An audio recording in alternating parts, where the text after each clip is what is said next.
Hello everyone and welcome back to Math Bold Master. আৰম্ভ কৰোঁ আমাৰ আজিৰ সেশনটো। তো আমি ক্লাছ 6 চেপ্টাৰ নম্বৰ 6 যোনটো আমি কৰি আছো পেৰিমিটাৰ এণ্ড এৰিয়া। তো আজি আহি যাওঁ আমি লেসন নম্বৰ 2। তো লেসন নম্বৰ 2ত আমাৰ আছে find perimeter when given side lengths। তো তাৰ মানে সাইডৰ লেংথছখিনি যদি দিয়া থাকে তেনেহ'লে আমি পেৰিমিটাৰ কেনেকৈ উলিয়াব পাৰোঁ। এইটো বহুত সিম্পল টাস্ক হয়। আমাক এইটো যেহেতু এইটো প্ৰেক্টিছ সেশন আছে, টোটেল 7 কুৱেশ্যন আছে। তো আমাৰ বহুতখিনি কনচেপ্ট ইয়াতে ক্লিয়াৰ হৈ যাব। তো লেটছ বিগিন। Okay, ইয়াতে কুৱেশ্যন উঠিছে what is the perimeter of the rectangle. তো আমাক সুধিছে এই ৰেক্টেংগলটোৰ পেৰিমিটাৰ কি হ'ব। তো ইয়াতে এটা বহুত ইম্পৰ্টেণ্ট কনচেপ্ট মনত ৰাখিব লাগিব। তো ইয়াতে এই পেৰিমিটাৰ ওলাবলৈ কাৰণে আমাক গোটেই ছাইডৰ লেংথবোৰ লাগে, বাট ইয়াতে অকল দুটা ছাইডে দি আছে 18 মিটাৰ আৰু 31 মিটাৰ। তো কোনো প্ৰব্লেম নাই। আমি এটা কথাই মনত ৰাখিব লাগিব যে এটা যদি ৰেক্টেংগল দিয়া থাকে তাৰ অপজিট ছাইডবোৰ ইকুৱেল থাকে। তাৰমানে এই ছাইডটো আৰু এই ছাইডটো ইকুৱেল হ'ব। তো তাৰমানে এই দীঘল যোনটো লেংথ হয় সেইটো যদি 31 হয় তেনেহ'লে এইটো 31 মিটাৰেই হ'ব। ঠিক তেনেকৈ যোনটো এইটো ব্ৰেথ হৈ গ'ল শ্বৰ্টেষ্ট লেংথ, এইটো যদি 18 মিটাৰ দিয়া আছে তাৰ অপজিটৰ যোনটো ছাইড আছে সেইটো ছেম টু ছেম হ'ব, যোনটো হ'ব আমাৰ 18 মিটাৰ। ঠিক আছে। তো এতিয়া আমি পেৰিমিটাৰ ইজিলি কেলকুলেট কৰিব পাৰিম। তো আমি কি কৰিম 18 প্লাছ 31 প্লাছ 18 প্লাছ 31 গোটেইকেইটাক আমি এড কৰি দিম। তো আমাৰ পেৰিমিটাৰ ইজিলি ওলাই আহিব। ঠিক আছে। তো 18 প্লাছ 31 হৈ যাব আমাৰ 49, ৰাইট। 8 9 3 4 49 প্লাছ 18 প্লাছ 31 এইটো হৈ যাব আমাৰ 49। তো এইটো ইজিলি কেলকুলেট কৰিব পাৰি। 49টো একচুৱেলি কি হয় 50 মাইনাছ 1 বুলিও ক'ব পাৰি। তো তাৰমানে এইটোত একচুৱেলি 50তকৈ 1 কম আছে। তো তাৰমানে 50 প্লাছ 50 আমাৰ 100 হৈ যায়। বাট একচুৱেলি আমি ইয়াতে 50 যদি নহয় তেনেহ'লে 1 কম থাকিব, এইটো 50 ল'লে 1 কম থাকিব। তো 100ৰ পৰা যদি আমি -2 কৰি দিওঁ তেনেহ'লে আমাৰ আহি যাব 98। তো তাৰমানে আমাৰ যোনটো পেৰিমিটাৰ হ'ব সেইটো হ'ব লাগে 98। ঠিক আছে, ভেৰিফাই কৰি লওঁ। ফাইন, এতিয়া আমি যাওঁ next কুৱেশ্যনলৈ। One side of a regular triangle is 5 units. ঠিক আছে। তো তাৰমানে আমাক এটা ট্ৰায়েংগল দিয়া আছে আৰু কৈছে যে এইটো এটা ৰেগুলাৰ ট্ৰায়েংগল। ঠিক আছে, ফাইন। প্ৰথমতে আমি এজিউম কৰোঁ যে এই ছাইডটো হৈছে 5 ইউনিটছ আৰু কৈছে ৰেগুলাৰ মিনিংটো কি গোটেইকেইটা ছাইড লেংথ ইকুৱেল হ'বই হ'ব। তো তাৰমানে এইটো 5 এইটো 5 হৈ যাব। তো তিনিটা ছাইড আছে 5 5 5। তো 5 মাল্টিপ্লাই টু 3 কি হৈ যাব 15। তো তাৰমানে এই ট্ৰায়েংগলটোৰ পেৰিমিটাৰ হৈ যাব 15 ইউনিটছ। Very simple question. ঠিক আছে, আমি যাওঁ এতিয়া next কুৱেশ্যনলৈ। What is the perimeter of the quadrilateral? তো এটা quadrilateral দি আছে। quadrilateralৰ জেনেৰেলি কি ছাইডছবোৰ ইকুৱেল নাথাকে। তো যিহেতু গোটেইকেইটা লেংথ ইয়াতে দিয়াই আছে কোনো প্ৰব্লেম নাই। তো আমি চিম্পলি এড কৰি দিলে হ'ল।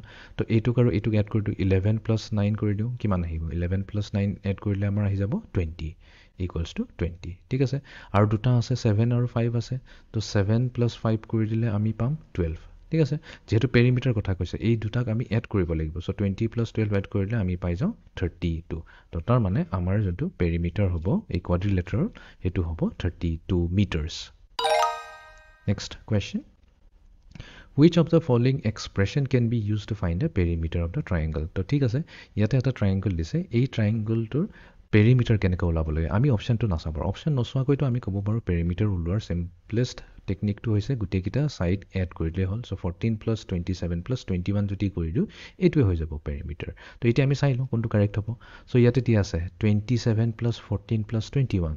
এতিয়া আমি জানো এটা প্ৰপাৰ্টি আছে, ৰাইট। আমাৰ প্ৰপাৰ্টি কি হৈছে এডিশ্যনটো কমিউটেটিভ হয়। কমিউটেটিভৰ মিনিং মানে কি আমি ইয়াতে যেনেকুৱা 14 আৰু 27ক প্ৰথমতে এড কৰিছোঁ, তাৰপিছত ইহঁতৰ যোনটো চাম আহিব সেইটো 21ৰ লগত এড কৰিম। ঠিক আছে। তো 14 প্লাছ 27 প্ৰথমতে এড কৰি পেলাই 21ত কৰোঁ। বাট ইয়াতে অপশ্যনত দিয়া আছে 27 আৰু 14ক একেই দিয়া আছে একচুৱেলি 27 আৰু 14 প্লাছ 21 ছেইম টু ছেইম হয়। মই এইটোৱে ক'ব বিচাৰিছিলোঁ যে ইয়াতে চুজ টু আনচাৰ দিয়া আছে, আমি এইটো চাওঁ। চ' 21 প্লাছ 27 প্লাছ 14। তো তাৰমানে 21 প্লাছ 27 প্ৰথমতে কৰোঁ, তাৰপিছত 14ৰ লগত এড কৰোঁ, আনচাৰ ছেইম টু ছেইম আহিব। বিকজ আমাৰ জানো এডিশ্যন এটা কমিউটেটিভ হয়। ঠিক আছে, fine. Next question. What is the perimeter of the regular pentagon? এতিয়া পেণ্টাগন দি আছে, পেণ্টাগনৰ 5টা ছাইড থাকে, গোটেই 5টা ছাইড ইকুৱেল হয় আৰু গোটেইকেইটা 5টা ছাইড কি হ'ব 9 চেণ্টিমিটাৰ হ'ব। এইটো 9 হ'ব, এইটো 9 চেণ্টিমিটাৰ, এইটো 9 চেণ্টিমিটাৰ 9 চেণ্টিমিটাৰ। তো পেৰিমিটাৰ ওলাবৰ কাৰণে কি কৰি দিম গোটেইকেইটাক এড কৰি দিম। যিহেতু ৰেগুলাৰ হয় ছাইডছ ইকুৱেল হয়, তো আমি চিম্পলি মাল্টিপ্লাই কৰিলে হ'ল 9 5 = 45। তো তাৰমানে আমাৰ আনচাৰ হ'ব 45 চেণ্টিমিটাৰ্ছ। এইটোৱে হৈ যাব perimeter. Okay, next question. one side of a regular pentagon. Same to same question. Pentagon koise pentagon mane 5 sides. Etar side di ase 7 units. So total perimeter hoy jabo 5 times 7 35. So ami yate likhim 35. Thik ase it is our last question only.